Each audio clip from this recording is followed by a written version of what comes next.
All right, welcome everybody. Oops, did I turn the... Yep, I've got that muted. Okay, good. So no weird echo. Okay, welcome everybody. We are going to continue our discussion about how the class is set up. I'll be going over different things that are important, and hopefully by the end of today, everyone should be pretty comfortable with what they're supposed to do going forward and what they need to do to be successful in this course going forward. So let me start off by just apologizing. That one assignment slipped through, and I know that confused people and it caused some stress for people. So that assignment will be totally restarted in a few weeks here when we're ready for that assignment. I apologize to the people who sat down and worked on it or were stressed out by it. But pat yourselves on the back, right? That kind of paying attention and getting in there and trying to do what you can to do well in the class, like you know, that's a pretty good sign you're going to do well in college. So I apologize. We will be doing that in a few weeks, but you'll be much more prepared for it going forward. I had adjusted most of the dates in an attempt to not confuse people, but that one slipped through the cracks, so I apologize. What I am going to do, and I intentionally didn't change this yet because I wanted to do it so everyone, just while we're talking about it, this one for the groups, that's okay. We can go ahead and start forming groups. So see how that previous date in my other class, that was due September 3rd, we're going to change that right now. So I'm going to come in here, I'm going to edit it, and we're going to, today's the 15th, I'll give you 10 days to do it. So why don't we change this to the 25th?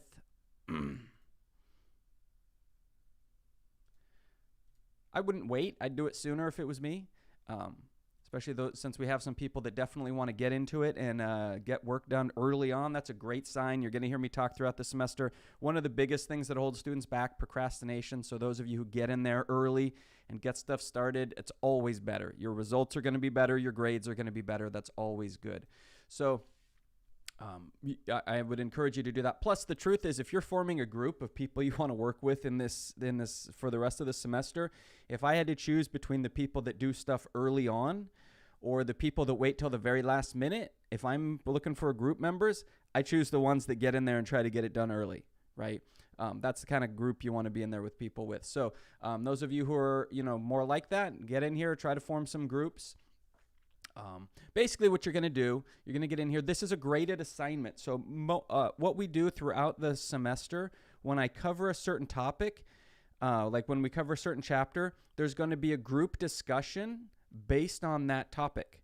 So early on, it's forming these groups. So basically what I'm going to do when this becomes due is I'm going to go through, and the people who have left a meaningful comment or posted what they were supposed to do, you'll get 10 points. That goes towards your project grade. This is part of your project grade. The bulk of the points for the project come from the actual project turn-in, but a significant fraction of the points for the project are just doing these discussions throughout the semester. And if you do these discussions throughout the semester, you're doing the work for your project.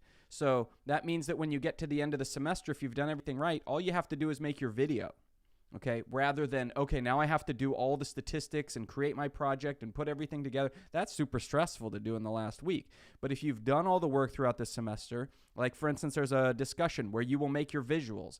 So once we talk about statistical visuals, histograms, pie charts, bar charts, line charts, stuff like that, at the end of that chapter, you'll have a discussion where you post your visuals. You'll go into StatCrunch or whatever you want to use, post your visuals, and then you've got them ready for your project, right? When you're done or when you're ready for that. When we talk about mean and standard deviation, all that kind of stuff, at the end of the chapter, there's a discussion, and you're going to post the analysis of all your data.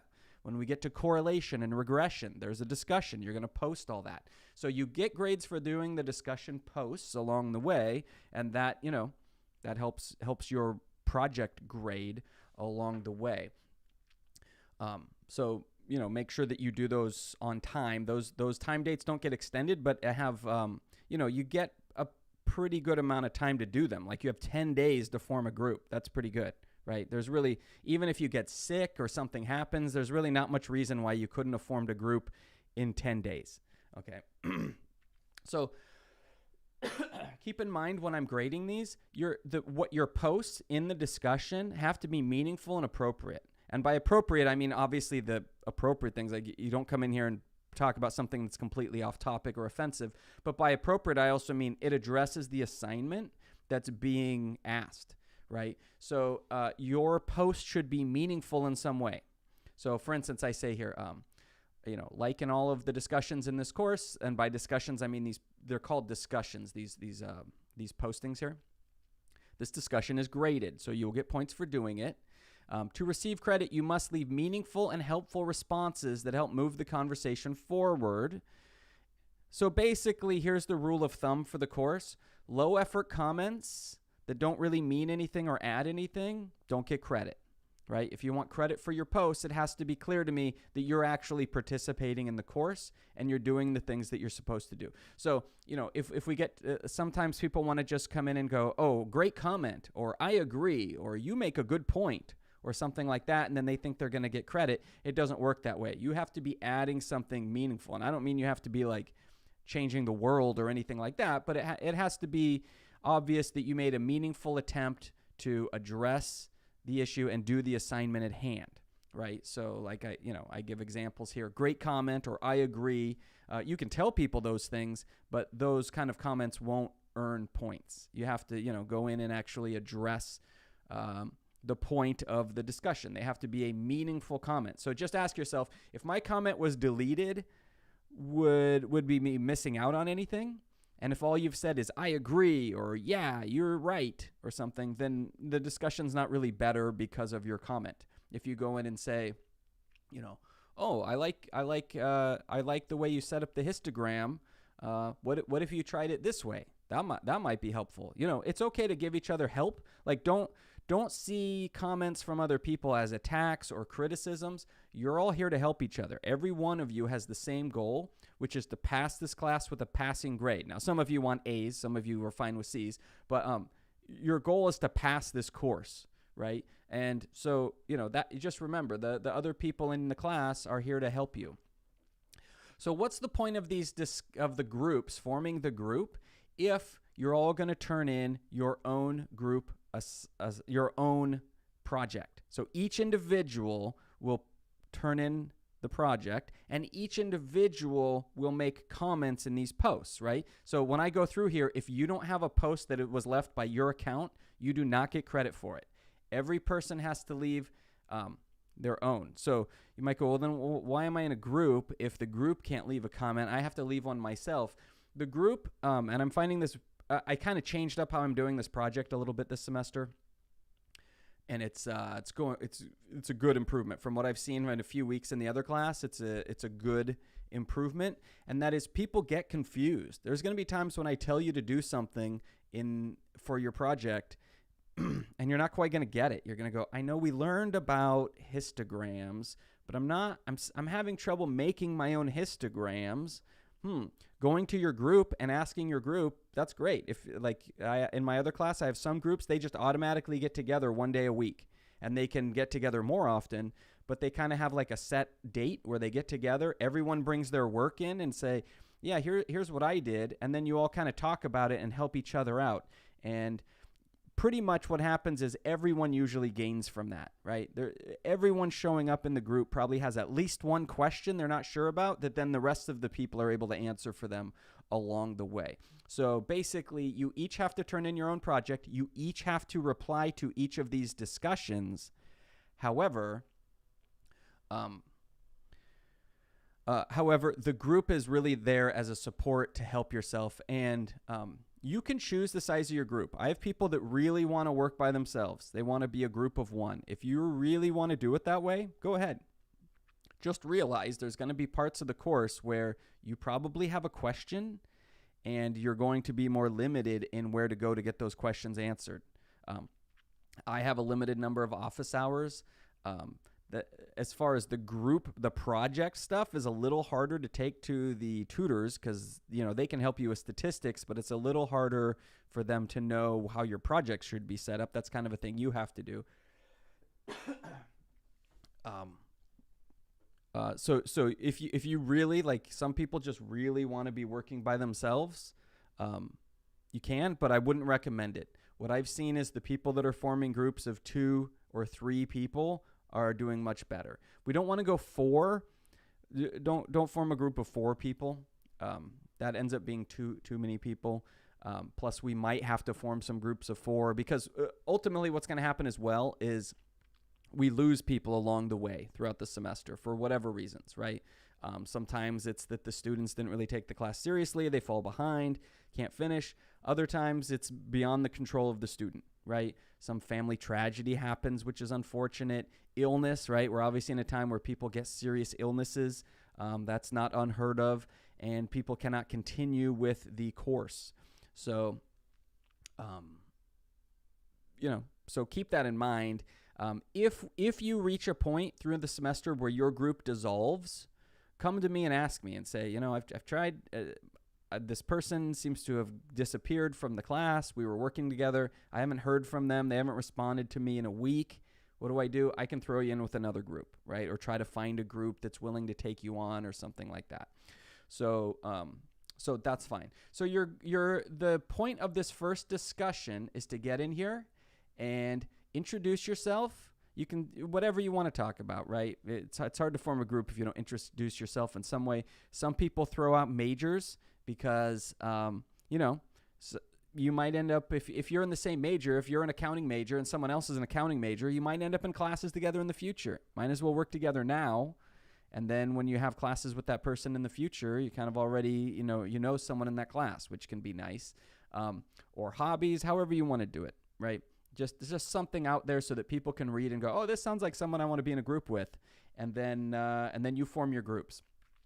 As far as how your groups get together, that's up to you. If you want to use Discord, use Discord. If you want to use Zoom, use Zoom, right? I've seen groups use the whole array, right? Pretty much any social media form out there, I've seen people using it to try to get together in their groups. You use what you want to use. And you don't have to do anything you're uncomfortable with, right? If a group member is making you uncomfortable, you don't have to share your phone number. You don't have to do anything that you don't want to do. And if a group isn't working out for you, you can change to a different group. Okay, so this is you're not married to people here. This isn't like a lifelong thing. We're just forming groups so that you have people to work with and work through this class. Since a lot of what you're missing out on is the 5 or 10 minutes before class where you show up to class and you had trouble with something the night before, and you just ask that person next to you that you chat with sometime, and you're like, Did you get this done? Because I had trouble with this part. And they go, oh, me too, but I figured it out. Here's what you're supposed to do. And then you help each other out. That's kind of what we're missing from the distance learning, which these groups can help you form, right? And each of these groups runs differently. The how the groups run will be decided by the people in the group. So feel free to form groups 1, 2, or 3. I don't recommend forming a group of 1. You're going to make it harder on yourself. And then those groups are still also welcome to ask me questions. In my other class, as you saw, the due date just passed and I forgot to change it. In my other stats class, they just had the questions due for the survey that we're going to take. So I had people coming to me. And this was the perfect scenario. I saw this in the last couple of days. The group had gotten together, and it was obvious. I got a number of emails like this and people showing up to office hours. It was obvious the group had gotten together. They picked a topic. They picked the questions as best they could. So it was obvious that work had been done. And then they came to me and said, this is what we came up with. What do you think of this? And in most of the cases, I could look at it and say, yeah, you have a good start here. You did good work. This is good. Let me suggest a couple of changes to your questions that might make it better in the long run and make it a little easier for you over the course of the semester. And they go, oh, yeah, that makes sense. I see what you're talking about. They made some changes, and now it's going to go a little easier for them. That's like perfect. That's exactly, as a professor, what I want to see is people doing the work before they come to me and setting things up, coming to me, and then my feedback makes so much more sense to them because they had already done the work, right? What doesn't work is coming to me and saying, yeah, we want to do, our topic that we want to do a survey on is COVID. So can you tell us some questions? No, that's kind of on you, is to come up with the questions and spend some time on it. And then when you come to me with questions, I'll give you some feedback and say, well, some students were confused on quantitative versus qualitative. And I said, well, you don't have any quantitative questions. Your qualitative questions here are great. You're missing quantitative. You need to come up with a couple of quantitative questions for your work. in order to be able to use all the tools. So that's kind of what we're looking for. You don't have to do the same stuff in the people as your group, the same topic, but it's a good idea. So you can start discussing what you want the topic to be for your group, because it's going to be a couple weeks from now, you're going to be coming up with the questions that some of you did the other day because of my mistake. You want a topic that somewhat ties things together. So one thing that people have been doing is tying things to COVID, right? They'll ask some questions about school, and they'll ask some questions about COVID, and then see if they can tie those together. So, for example, the thing that I've seen pretty much every time we've done this project since COVID is people saying, how many hours a week did you work before COVID? How many hours a week did you work after COVID? How many units did you take before COVID? How many units at school did you take after COVID? Those kind of questions. And then you can compare. So the overall idea is about COVID, but it's connecting it to school. It's connecting it to work. It's doing things like that. That's what we're trying to do in statistics, is try to find these connections between things that seem different. Like if you just bring up the topic of COVID and you bring up the topic of going to college, those seem different. And yet all of you are dealing with COVID and all of you are dealing with college. Right? So they're investigating the connection between those ideas. That's exactly what statistics does. A lot of people bring up health stuff. A lot of people want to know about, I'm just telling you projects that I've seen in the past. A lot of people want to bring up health related to COVID, health related to eating habits, health related to exercise habits. That's one that comes up frequently. Sometimes people just want to know about exercise habits. So just exercise in general. That's one that comes up a lot. Working life, school life. Some people want to know about the environment. What do you think? Someone came to me with questions yesterday about climate change, and they were trying to figure out a connection between how seriously people consider the issue of climate change, and then connecting it to a number of different variables: age, socioeconomic status, which is kind of a hard thing to collect because some people don't want to share that kind of information. Age and climate change, your exercise habits and climate change. In other words, do you exercise in a gym or do you exercise by going for a hike? And then you can take these two groups, people who exercise in nature, people who exercise in a gym. Is there a difference between how seriously those people take climate change? Those are the kind of connections you want to be taking. So if you've ever wondered about, I wonder if these two things are connected, well, you can run a short little, not entirely scientific, but we're going to do a decent job of this. This kind of, the way we're doing this project wouldn't hold up to be like publishable statistics that we could put in a journal or something, but it's good enough that it can start to give you somewhat of an idea of these kinds of ideas. So you'll start to ask questions like that. So you want to form your groups, and then as soon as your group is formed, start having that discussion now about what should we talk about? Like what should this be about? There's a lot of stuff about music. People asking what music people like to listen to, what subscription services they use, Spotify, Apple Music, Amazon Music, all these different music platforms, and their listening habits. All sorts of stuff. A lot of stuff about people eating out in restaurants. How many times a week do you eat out in restaurants? People about one of the bigger things in health, or the thing that's been coming up in research the last few years, is people who eat on like a shrunken window. I eat in not a tiny window, but a shrunken window where, you just eat during a few hours of the day. You see more and more people doing that, and there's more research coming out that there may be beneficial aspects to that. So a lot of people asking questions about that. Like, do you eat 3 meals a day, breakfast, lunch, and dinner? Or do you just eat lunch and dinner? Do you just eat dinner? Those kind of questions. So people have asked about that kind of stuff. Sort of, it's wide open. As long as it's appropriate for school, right, then we can be asking about it. There was a project, was it last semester? Maybe it was over the summer. I don't remember. But it was about remember the last year, 2020, one of the big issues was policing and how policing is done in this country, and a lot of people wanting to reform how policing is done and saying there's inequities in policing. Maybe it's time to make a change and do policing differently than we've done it, and try to eliminate some of the problems that we currently see associated to policing. Someone did a project on public opinion about policing, and it was, they tried to do a good job. I would say it ended up being bias, but they were trying, it's intro to statistics. I don't expect you all to be perfect statisticians.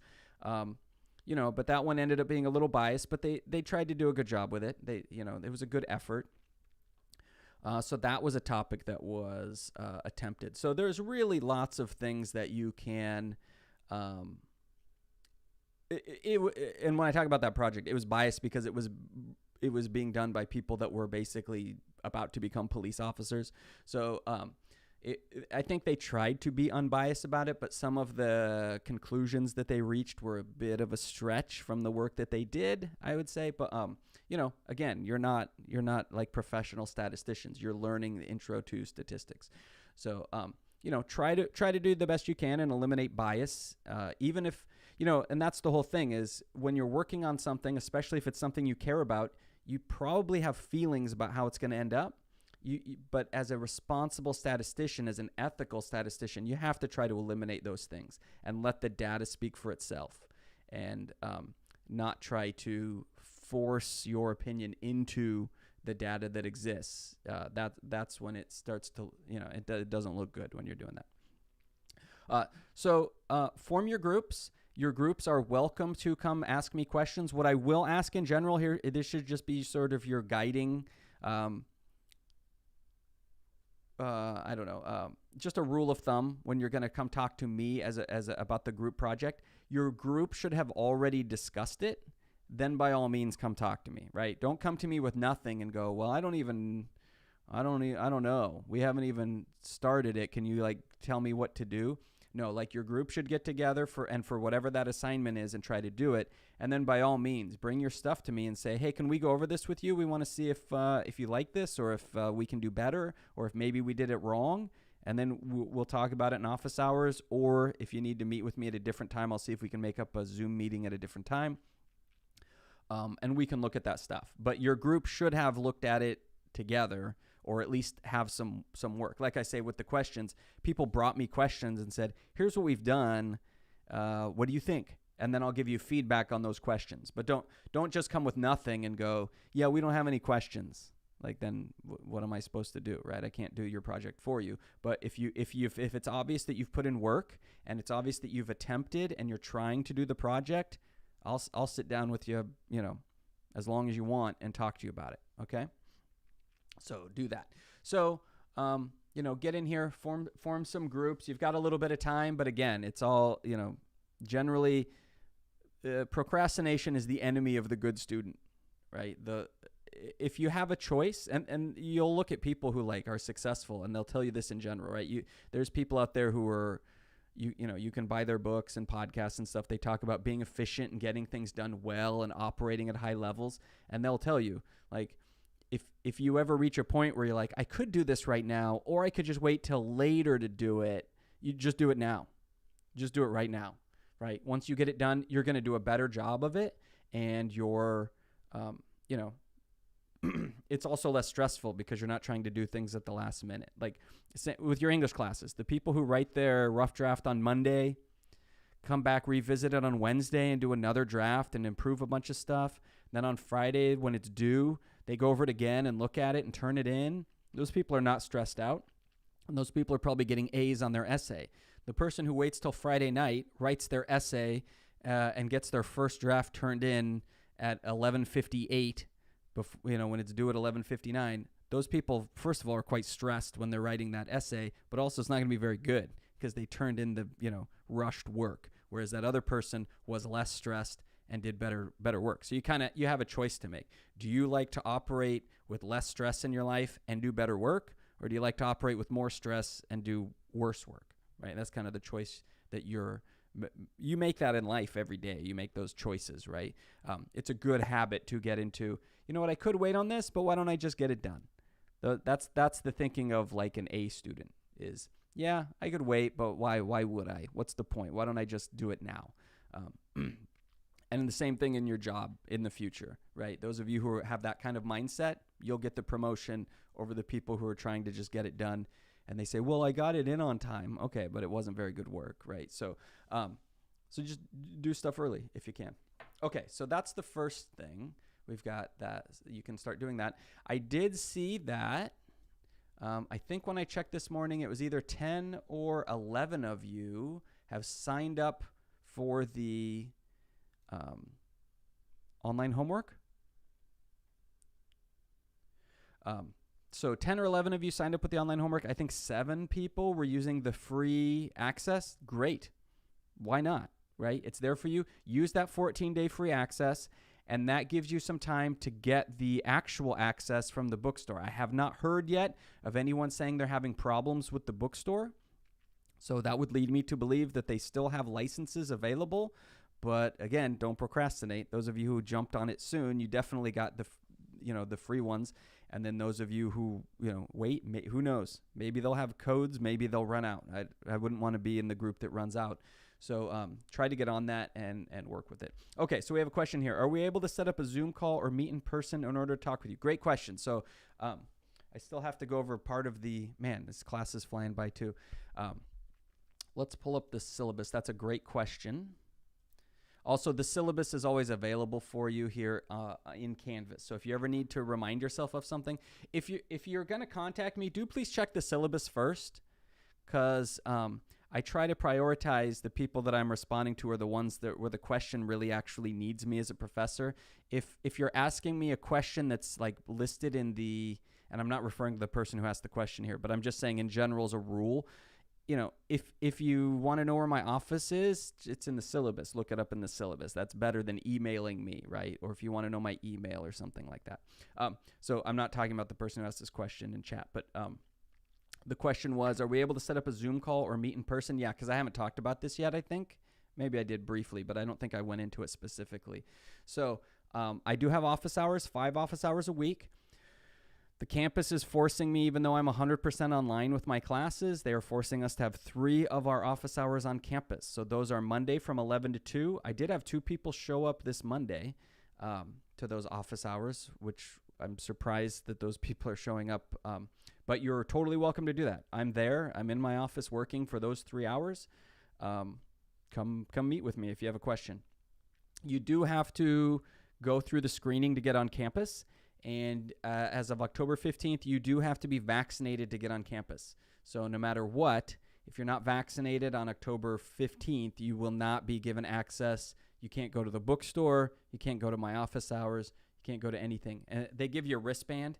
So after you check in, they give you a different colored wristband every day. And if you're seen on campus without the wristband, police officers will escort you from the campus. But yes, you are totally welcome to show up to those. I also have Zoom office hours on Tuesday and Thursday from 8:50 to 10. So you're welcome to show up to those Zoom times. If you absolutely cannot make any of those times, get a hold of me and I'll see if I can make up a Zoom meeting.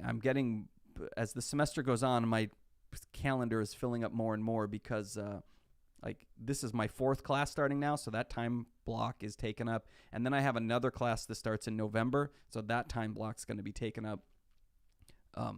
But try to come to office hours. If you can't, contact me either through email or whatever, and we'll try to get, I don't want you to be lost in the class, so I'll make sure that we can have a Zoom meetup or something where we can talk it out. Okay. Also, if you're going to try to contact me, I have my email here. I don't recommend email. I would much prefer that you contact me through the Canvas notifications. There's 2 reasons for that. One, people like to change my name to things that it's not in the email address. Frederick has 2 E's in it. People like to just do Frederick with 1 E. People also like to think that my name is Fredericks. They also like to think that my name is Fredrickson. So I'll have students that come and they say, I've sent you like 5 emails and you've never responded. And they show me and they send it to cfredrickson@vcccd.edu. The other thing they do is they leave one of the C's out in the vcccd.edu. So, unless you copy and paste from here, some people are going to get that email wrong. The other thing that's nice is if you message me through Canvas, it tells me what class you're in, which is really helpful because, I get emails from students that say, hey, this is Jim, and I'd like to know when the homework's due. That's like, Jim, what class are you in? Are you in stats? Are you in algebra? I don't even know your full name. I don't know what class you're in. You got to help me out a little bit here. So in general, if you're going to send me a message, put all the relevant information in it. Tell me which homework assignment you're talking about. I mean, all the homework assignments, that one always confuses me too, because the homework assignments have a due date on them. So you should just be able to look at the homework assignment and see when the due date is generally. But I still get that question. But tell me what class you're in. Or if you message me from Canvas, it'll tell me what class you're in. But then just give me all the information that I need to respond to that. Let's see. Oh, yeah. So can you give an idea of how we'll be gathering data for our projects? We'll be surveying one another. Yeah. So, and we'll get more into this as we go. The short thing, there's sort of because I want to talk about a few other things today, but the short, and I'll expand on this, but the short version is you're all going to submit. This was the big assignment that I accidentally had due the day before the class was due. Let's see, where is it? You're all going to pick a topic, and then you're gonna come up with questions for these survey questions right here. You'll post that here in a couple weeks. I'm going to take all of those questions and create a massive survey. It's going to be like, I don't know. Sometimes it's 120 questions. Sometimes it's like 75. It just depends on, how many people are in the class and how many questions they pick. And then you're all going to take this, 100 question survey. So all 40 people in the class will take the survey. That means you all have data. You have feedback on your questions. That's your data sets that you're going to use for the rest of the semester. So after you take the survey in StatCrunch, I'll release the results to you in StatCrunch. And then you'll go through and when we do here, so like chapter 3, measures of central tendency, measures of dispersion, you'll take that information and you'll apply it to your data, the feedback that you got from everyone taking the survey, right? So you'll have legitimate data sets. And that's why I give specific, when you're in here for the survey questions, I say have at least these, have at least 2 quantitative, have 1 binary question like yes, no, true, false, something like that, because that means you can use all the tools that you need to for the course to do all of your data, okay? Can I post office hours on Canvas? The office hours are posted in the syllabus, which is posted on Canvas. So if you want to know what my office hours are, go into Canvas and click the syllabus, and you've got the office hours there.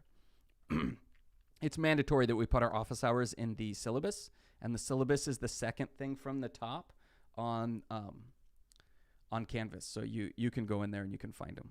Okay. Let's see. The things I want to talk about. Oh, another question I had was people about watching the videos. If you missed the video, I highly encourage you to show up, especially in the stats class. I find people asking questions is really helpful. So coming to class, you can ask me questions like people are asking me questions right now. But it happens where people might have to miss. You might be sick. You might have to doctor's appointment or whatever. So you had to miss class.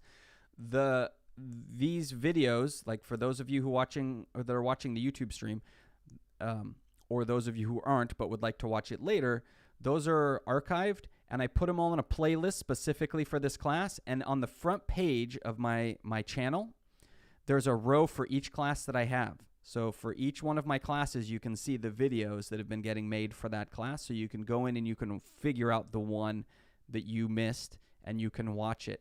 Now, where you all have to be careful is that I have 2 stats classes, and soon in November I'll have 3 stats classes, all of which started at different times in the semester.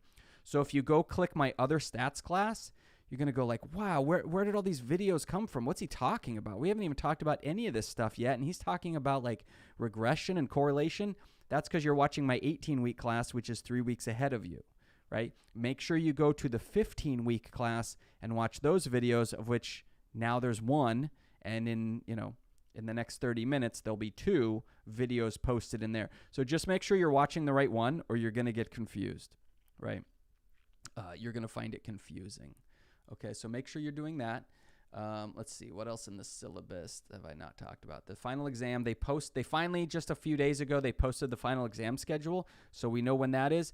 That's when your projects will absolutely be due.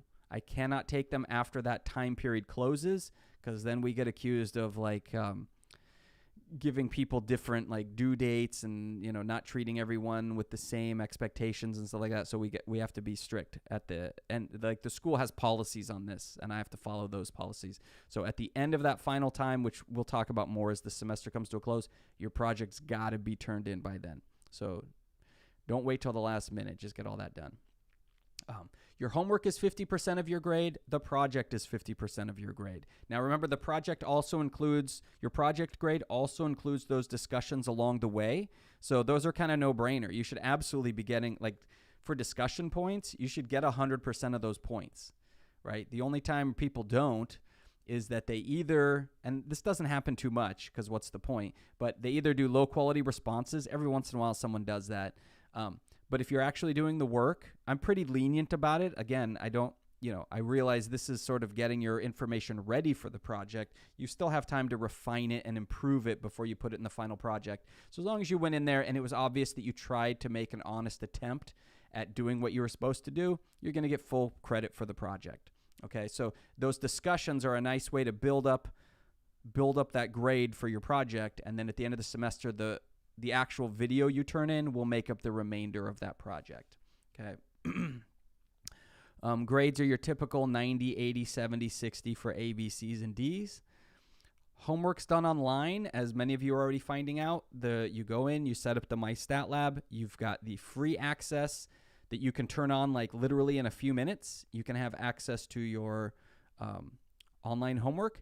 And then when you work with the bookstore to get the free permanent license, that might take a couple days or whatever, depending on if you just go into the bookstore and buy it or you contact them by email or whatever. It might take you a couple days, but then you've got it free for the whole semester. So make sure you're doing it that way. I talk a little bit about the project here, but I'll give you way more specifics. A lot of our discussion will be making sure that you understand what's expected in the project. We'll talk about it as the semester goes along. So if right now you're sitting there going, I don't completely understand what the project is supposed to be about, yeah, believe me, we're going to talk about it a lot, right? And sometimes people go, well, can't you just give us a one-page write-up? And the answer is no.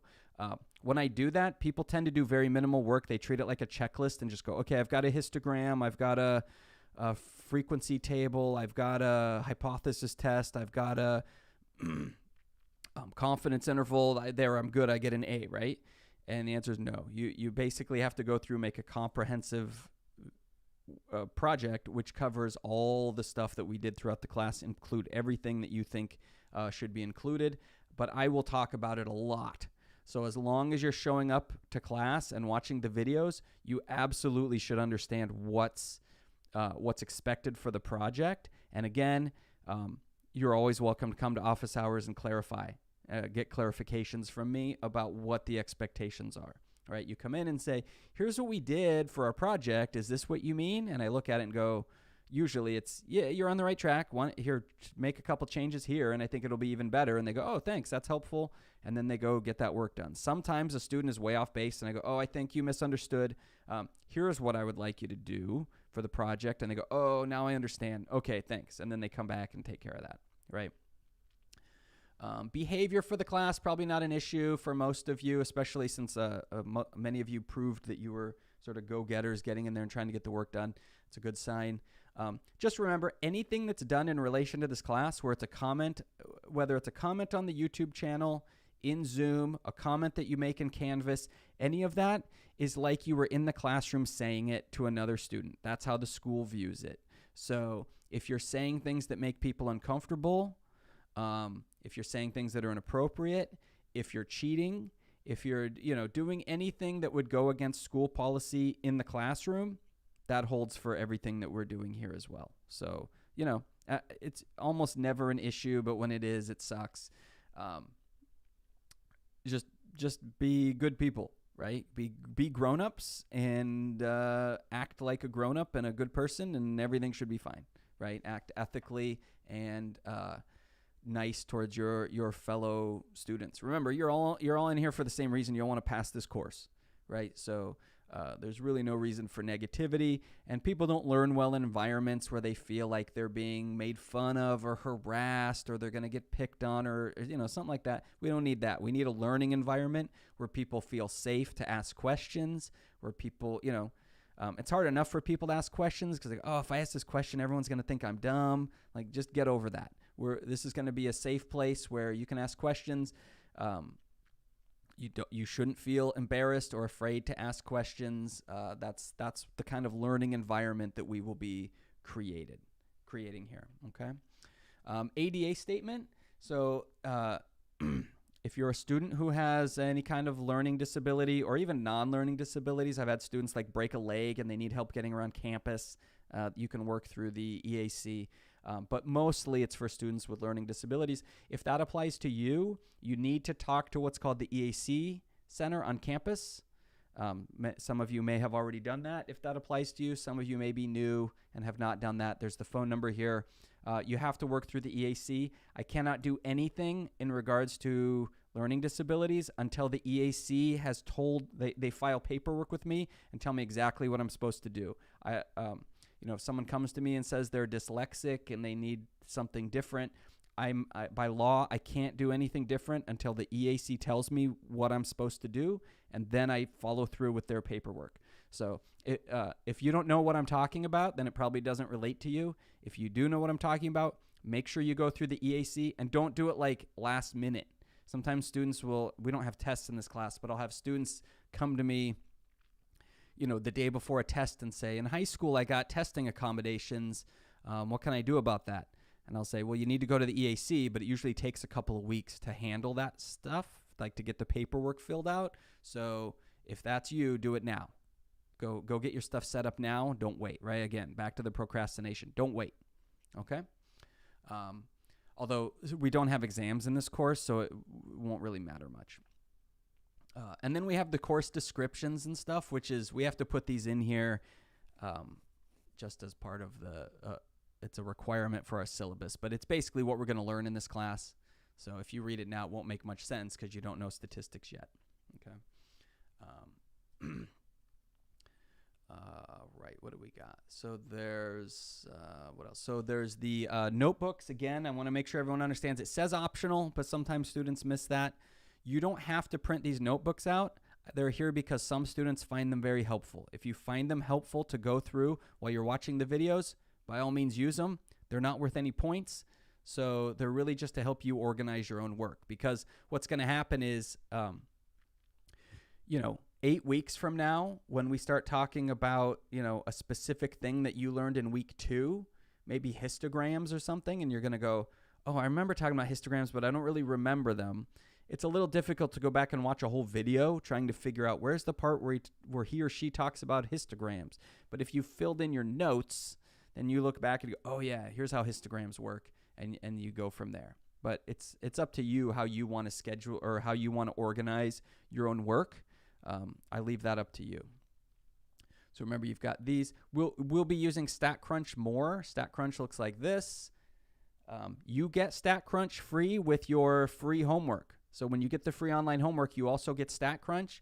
StatCrunch is going to make doing your project a lot easier, right? Rather than having to try to use some other program to do your stats for you. So you already have, that is, once you get the license from the bookstore, you will have access to StatCrunch. Or if you're on the free 14-day trial, you have access to StatCrunch as well. Some of your homeworks have a link right in it that will open that problem in StatCrunch, and the data set will already be organized inside of StatCrunch for you. Super helpful. I think there's, I saw it yesterday when I was helping a student. They've changed the symbol. It's like it's blue, and it has like some holes in it. You click it, and it opens the data set. And then in there's an option that says open in StatCrunch. And if you do that, it's generally going to, when I was helping the student yesterday, they were like, I don't understand how to do this problem. How am I feel like information is missing. What am I supposed to do here? And the answer ended up being, once you open it up in StatCrunch, the problem's like trivially easy to do. But if you try to do it without StatCrunch, It's like you would be confused. You wouldn't know what to do, right? So look for that in those problems. Look for a little blue. I think it was blue with like some holes in it. I forget if it was supposed to be a notebook or something. Click it. Look for the drop down box. It says open in StatCrunch. Click that, and then you'll see this kind of a screen, except one of the columns will have your data from the problem in it, and then you'll learn what all these things up here do, whether you want to, and I'll show you throughout the semester, but also you all will learn on your own, kind of using the homework to guide you through. You'll learn what all this stuff does, and it goes through, and you can see it'll make histograms and box plots and bar charts and all sorts of stuff. So just be aware of that, and it's great. You get it free for the semester with your online homework purchase. Whoops, that's not the one I wanted, but I guess we could look. Yeah, 11 of you. So it was 10 of you before class, and there's now 11 of you signed up. That's good. That number needs to get up to 40 real fast.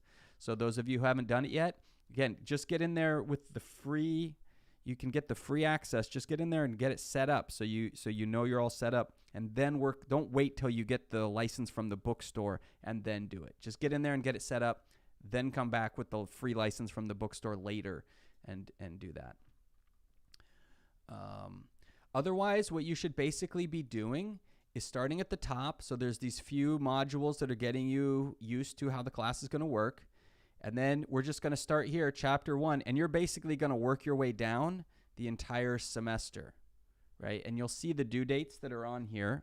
I might have to adjust some of those due dates. I think I did pretty good as far as figuring out how the timing for 15 weeks is kind of a weird length, but I think I did pretty good. If I have to adjust some of these dates, then maybe I will throughout the semester. But you can see when things are due, and you can just kind of see there's a progression as we move down. Those dates move out and further till November, late November, end of November, December, and then we get to the end, and you can see the thing you do at the very end is going to be turning in your completed project, right? Oh, question. Does StatCrunch take the place of a graphing calculator? Yes. When we're on ground, I have the class check out graphing calculators from the division office, just so they have a calculating tool in class that they can like the TI-84s will do a lot of statistics, but StatCrunch is better, right? It's much better. So if you once you get in and you figure out how to use StatCrunch, you don't need a TI-84 or anything like that. It's actually much better to be using StatCrunch. The colleges don't really like when we use graphing calculators for statistics. They say, well, that's not done in the real world, so why are you teaching your students to do it? The schools that we transfer to, like Channel Islands and stuff, the problem is the students in class don't have computers, so they can't use StatCrunch in the classroom, right? So that's why we use the graphing calculators in the classroom.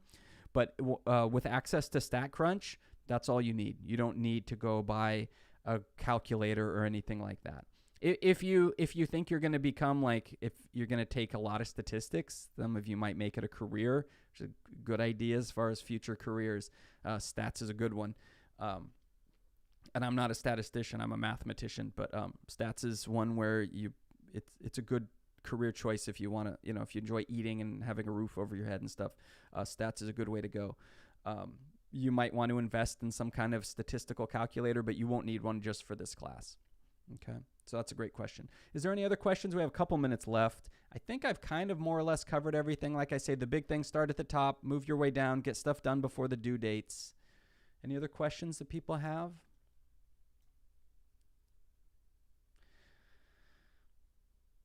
So in the next couple weeks, I'll change that one assignment that some people already have tried to do. I'll just repost this, a brand new fresh one with the survey questions. So you'll have a couple weeks to start forming those survey questions. But those of you who jumped in there, you can start with those same survey questions you use. You probably want to modify them a little bit as you learn more, like through chapter 1, as you learn stuff, and when I talk about stuff in class. But it's not too early to start working on that stuff, but you probably want to wait before you post. Well, I'll repost it, and then you might have a little bit better version to put up there. The questions are really important because in statistics, if you set up your survey poorly, sometimes you're just wrecked. You're not going to be able to fix your data because it's too late. People answered not in the way that you wanted or whatever. And by that, I mean like they interpreted the question wrong. Not that you're not getting the right answers, but they interpreted the question incorrectly or differently than what you meant. And then it's hard to fix that later. So people sometimes think the survey questions is like, oh, that's an easy one. I'll just come up with some quantitative and some qualitative questions. What's the big deal? You really want to make sure you're not being biased. You want to make sure that you're asking questions in ways that will get you the answers that you want. So for instance, it seems like an easy question. How tall are you? Right? We always get one about height. Height and age always come up. Age is obvious, but height, there's always a few groups that ask about height. You'd be surprised people answer that question in lots of different ways. You want to be clear and tell them the unit that they should use. So if you wouldn't want to say, how tall are you? Because then some people are going to put 5-8-. Some people are going to say, I'm 68 inches tall. Some people are going to say 5, write the word foot, 8 inches, right? So that means you're going to have to go back later and convert all that data to the right type of answers. Where if you just ask the question, what is your height in inches, then everyone's going to answer in that form, and it's going to be a lot easier to do. All right, so do we read the book and learn lessons on our own, or do we go over the chapters during class? Okay, great question.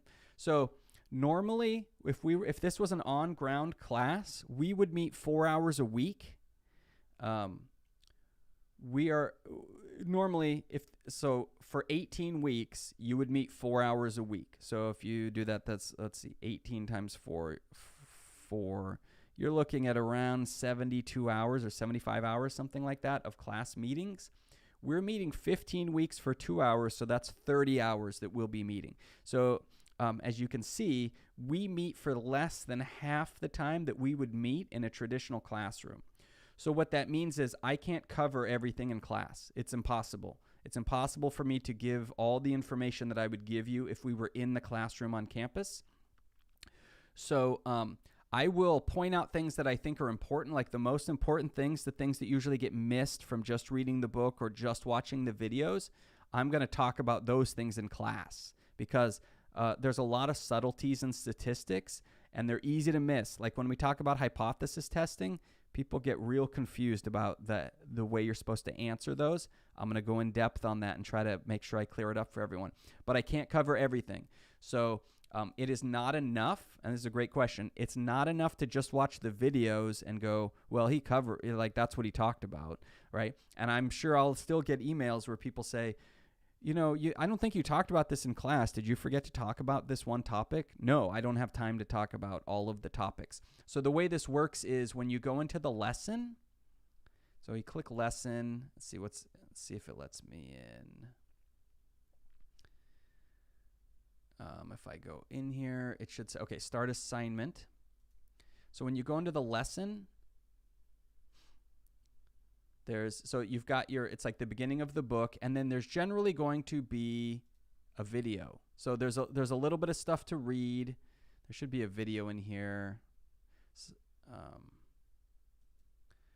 Here there's a question. So it'll give you some information, you read it, and then you ask a question, or you answer a question because it wants to make sure that you actually read it. There should be a video in here pretty quick. Yeah, so here we go. So see how there's a video? So you're going to watch the video, right? And it's got some statistical lesson right here. And then what you'll do when you're done with this and you go to the next screen, it's going to ask you a question. So that is taking place of a lot of the lessons. So that like 30 hours of lecture that you're not getting is being taken care of by these videos. So that's why when I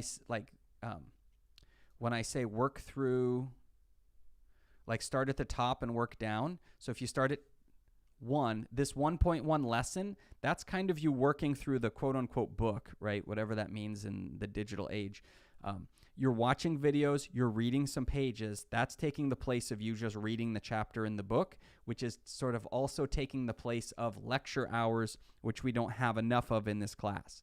So think of the 1.1 lesson, think of that as like the missed class time. You're learning that material that I would have told you about if we were in the classroom, but we don't have time for me to cover that topic. So you learn it here, and then 1.1 assessment, that's like the homework that you do after the lecture. Okay, so these will guide you through. So by watching these lessons and completing those, that's like reading the book. Okay, and then you do the assessment. That's like doing the homework, and then we'll meet, and I'll fill in the gaps because it's real.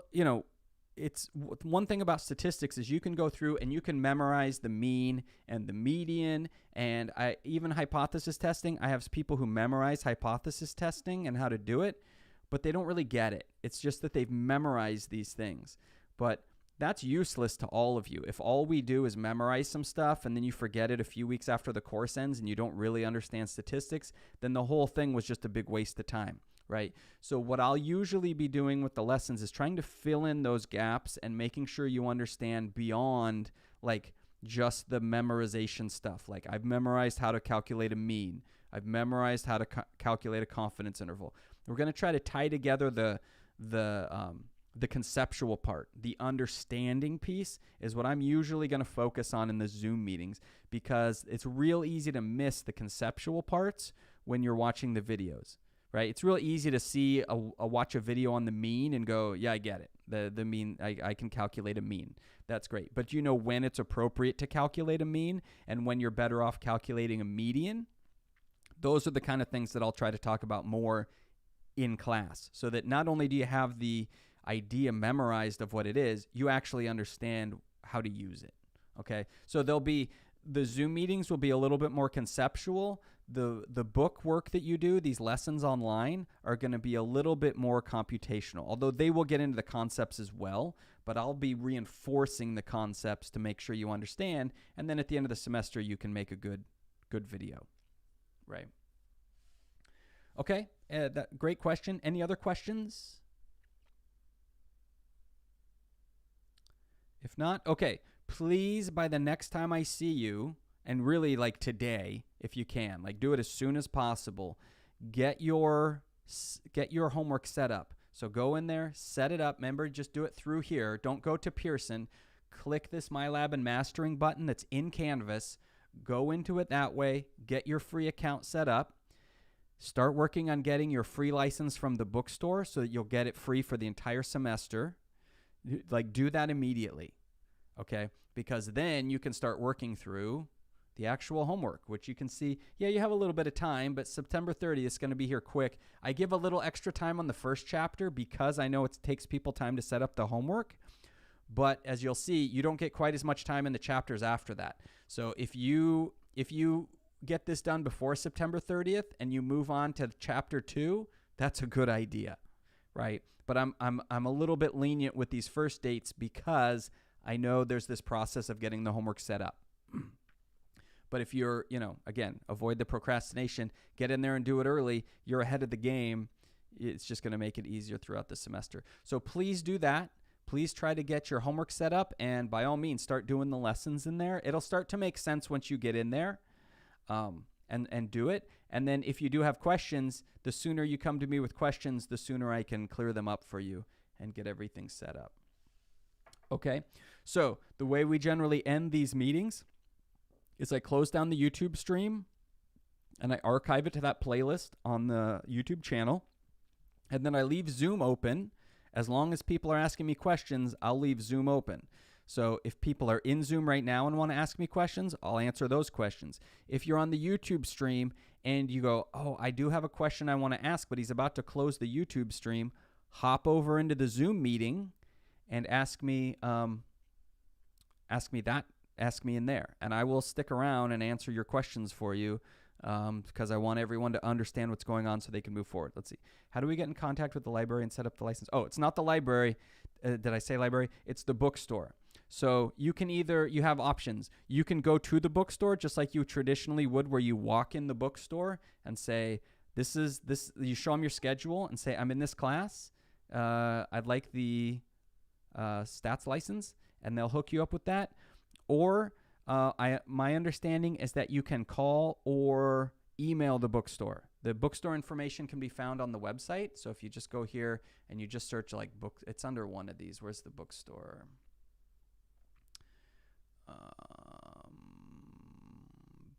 The bookstore is somewhere in here. Probably if I just search bookstore.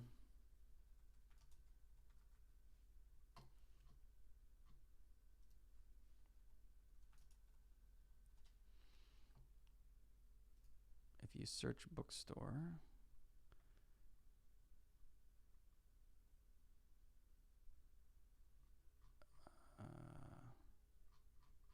their information is in here somewhere. Now, of course, I'm having trouble finding it. Oh, here we go, bookstore. So if you go under academic programs, let's see, I can show you here. So go to the main Ventura College webpage, go to academic programs, and then under academic resources, bookstore, click that, and they'll have all the information. You've got, they're going to try to sell you other stuff. You don't need other stuff like the calculator. Sometimes they'll put things on our classes that say recommended. It was not recommended by me. That's recommended by Barnes & Noble, who wants to sell you more stuff. The only thing you need for this class is that license, and they should be giving that to you for free. So you don't need any other charts that tell you like stuff. So if it says recommended, you don't need it.